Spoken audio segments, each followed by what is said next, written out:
DSP काना दफ्तर के बाहर नश्तर कॉलोनी पुलिस के खिलाफ एहतजाजी मुजाहरा। लोगों ने शौकत ग्रुप के खिलाफ एहतजाजी मुजाहरा करते हुए इल्ज़ाम आयद किया कि अकरम शहजाद, शौकत, रफ़ाकत अफजल वगैरह की जानिब से बारहा हमले किए जा रहे हैं। मुतलका पुलिस इनकी सरपरस्त नज़र आ रही है। 7 FIR मेरे को मौजूदा ने इन्हां दियां, ठीक है, ਜਿਹੜੀਆਂ मेरे हाथ दे विच इहदे विच इन्हां दे 2 मुंडे इश्तिहारी होए है जिंदे बमा नोटिस मेरे इस हाथ दे विच, ठीक है। इन्हां दा अज तो 5 दिन पहले एक मुंडा साजिद उर्फ गुल्लू नाम का मुंडा इश्तिहारी कीता, इश्तिहारी होया सी, उहदी गिरफ्तारी करवाई है, ठीक है। अज साडी डेट सी 492/22 दे केस दी, ठीक है। साडी डेट सी, असी तारीख ते जा रहे सां, ठीक है। इन्हां रस्ते दे विच रोक के, ठीक है, दोबारा भाई आजम होना ते हमला किया है, ठीक, इनका सिर पाड़िया, बच्चों ते तशद्दद कर रहे हैं। ये कमाए च रहिंदे ने, वो भी कमाए च रहिंदे। इन्हां इन्ना मुश्किल कर दिता इन्हां दा जीना कि ये बच्चे अपनी रोज़गार कमाउण लई घरों बाहर नहीं निकल सकदे। मारदे फिरदे, साडा जीना हराम कीता, साडियां बच्चियां ने मारदे कुटदे, साडे कपड़े पाड़े, साडियां इत्तां लुट्टन सिद्धा जांदे ने। पुलिस साडी गल नहीं सुनदी भी, साडे नौसे न्याणे ने पैसे खादे ने, इश्तिहारियां नूं भी नहीं फाड़दी भी।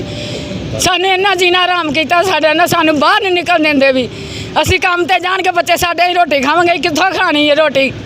थाना नश्तर कॉलोनी के इलाका कमाहा में घरेलू झगड़ा कशीदगी इख्तियार कर गया, जिस पर शौकत ग्रुप की जानिब से मतअद्दद हमले किए गए। थाना नश्तर कॉलोनी में 6 मुकदमात दर्ज होने पर 2 अफराद इश्तिहारी हुए। एक इश्तिहारी की गिरफ्तारी के बाद इश्तियाल अंगेज़ी में मेहनत कश पर तशद्दद कर दिया गया। 2-2 3-3 वारी बकूआ करते हैं लागे, असी रहने तो सानू मार कटाई करते हैं, उतों आते हैं तुहानू छड्डना नहीं। बाहर निकल के रोजी भी नहीं कमा सकते, पुलिस साडी नहीं सुनदी गिनदी, मेरे बच्चे कमाई भी नहीं कर सकते, साडे घरां ताले लगे हुए ने, पुलिस भी नहीं साडी मदद करदी। ए टाइम असीं रोजी तो भी परेशान हो गए, मैं बच्चों नूं भुखियां नूं लैग बैठी हुई हाँ, कोई नहीं साडी पुलिस साडी मदद करदी पई।